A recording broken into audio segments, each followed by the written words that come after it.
এই যে কই এই যে পেঁপে গাছের আশা শেষ। এ দেখেন খাওয়ার পরেও এই গাছগুলো এত বড় হয়েছিল। এটা হচ্ছে ব্যাঙের পোনা। হ্যাঁ, ব্যাঙ ছোটোবেলায় জীববিজ্ঞান বইতে পড়ছেন না? বিসমিল্লাহির রহমানির রহিম। এইটা হচ্ছে আমাদের ওই যে জমি সাইডে, তো বৃষ্টির পানি এখানে হচ্ছে জমে। এখান দিয়ে আবার একটা নোল আছে, ড্রেন আছে আর কি। হ্যাঁ, এই ড্রেন তো হচ্ছে পানি পার হয় এই সাইডে, রাস্তার এই পাশে। তো এইখানে মাছ দেখতেছে, মানে বিশাল বিশাল সাইজের পুঁটি মাছ। এখন ধরতে পারলাই, যদিও পাটের ভিতরে যাইতে হবে, ধরা যাবে ইনশাল্লাহ। রে আল্লাহ, কতগুলো! এই যে দেখেন, এই যে কী পরিমাণ মাছ এই জায়গা। এই দেখেন, এই যে গোড়ায় চেলা মাছ মনে হয় এগুলো, না? ফুটি কটা ধরে আগে তারা, ওই যে টাইটা, ওই টাইটে ধরে না, যে ফুটি কটা পাইনি। এই যে কই এই যে আরে আরে আরে আরে আরে আরে বেশি পানিতে চলে গেল, বেশি পানিতে চলে গেল। ওইবার সামনে যান, আগে সামনে যান, সামনে যান, সামনে যান, সামনে যান। যায় না জানি, খবরদার। ধরছেন? ধরলে ঠিক আছে। কই না?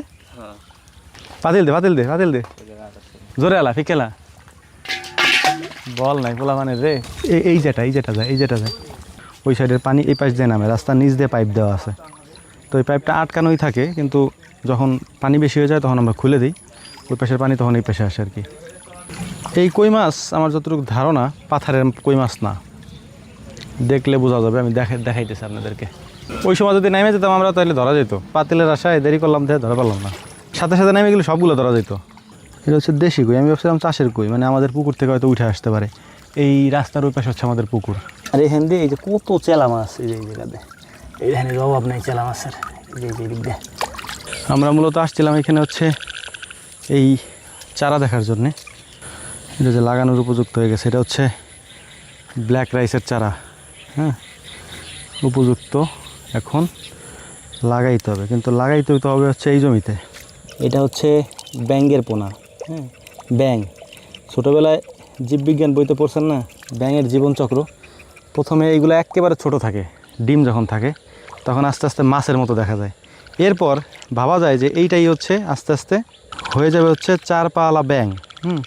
বড় হবে, বড় হইতে হইতে এটা ব্যাঙ হয়ে যাবে।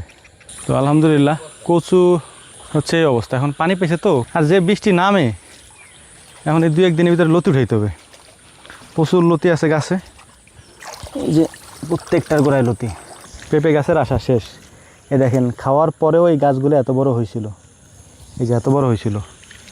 মানে ওরা 3-4 বার খাওয়ার পরেও এই যে এখান থেকে খাইছিল, আবার হয়েছিল, হওয়ার পরে এতটুকু হয়েছে, আবার খেয়ে ফেলছে সবগুলো, আবার খাইছে। এই দেখেন, এই যে খাইছে কেমন দেখছেন, পুরো আগা সহ খেয়ে ফেলছে। মানে এখান থেকে কামড় দিয়ে মাথা উঠে নেটে গেছে। কেমনটা লাগে এরকম করলে? ফসল চাষ করবে কেমনে মানুষ? আমরা কাঁচি টাচি কিছু নিয়ে আসিনি। কাঁচি আনলে বা কোদাল আনলে কাইটে ছাড়াই দেওয়া যেত। আপাতত পাওয়া দিয়ে ছাড়াই দিই, পানিটুক নেমে যাক আর কি। প্রচুর খেতে পানি জমে যাইতেছে। এই জায়গা হচ্ছে ধান লাগানোর কথা আমাদের, কিন্তু এইখানেও পানি হয়ে গেছে। দেখা যাক ইনশাআল্লাহ 2-1 দিনের মধ্যে হয়তো শুকাই যাবে। শুকাই গেলে আমরা চাষ দিব, চাষ দিয়ে ইনশাআল্লাহ লাগাই দিব। এখন আর দেরি করা যাবে না, দেরি করলেই সমস্যা। দোয়া করবেন। আসসালামু আলাইকুম রহমতুল্লাহ।